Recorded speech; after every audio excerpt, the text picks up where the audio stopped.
జరిగిన అన్యాయాన్ని ఖండిస్తూ మళ్ళీ మీరందరూ కూడా ఆయన ఆశీర్వదించమని నేను ఈరోజు తీసుకున్న నిర్ణయాన్ని కూడా మీరు స్వాగతించమని మరొకసారి అందరినీ కోరుకుంటున్నా.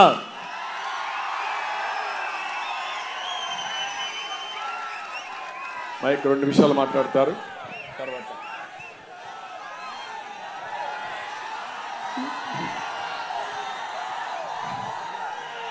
గతంలో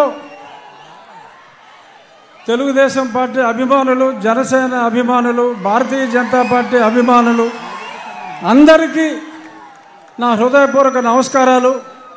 ఈరోజు పెద్దలు నారా చంద్రబాబు నాయుడు గారు గతంలో నా ప్రాణాలకి ముప్పు వాటిల్లినప్పుడు ఆ రోజు రాత్రి ఆయన నిద్రపోకుండా లాయర్స్తో మాట్లాడటమే కాకుండా నా కుటుంబ సభ్యులు అందరినీ, నా భార్యని, నా కుమార్తెను, కొడుకును కూడా తొందరపడొద్దమ్మా, నేను ఉన్నాను అని చెప్పి, ఉన్నాను విన్నాను అని సొల్లు కౌరులు చెప్పేవాళ్ళు కాదు. నిజంగా ఆయన నాకు ఉన్నారు, నిజంగా ఆయన నా ఆక్రోశం విన్నారు కాబట్టి ఇప్పుడు ఆయన చెప్పినట్టు నేను మీ ముందు బ్రతికున్నా. సో కాబట్టి నేను ఆయనకి ఎంతో రుణపడి ఉన్నాను. ఇక నుంచి కొన్ని కారణాల వల్ల నేను 4 ఏళ్ళు దూరంగా ఉండవలసి వచ్చింది. అయినా చంద్రబాబు నాయుడు గారి చొరవతో ఈరోజు నేను మళ్ళీ మీ ముందుకు రావడం జరిగింది.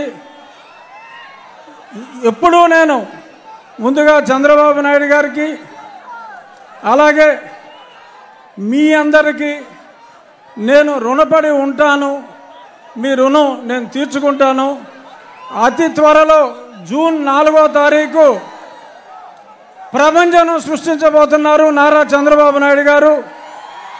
అలాగే ఆయనకి తోడుగా పవన్ కళ్యాణ్ గారు, పైన నరేంద్ర మోడీ గారు.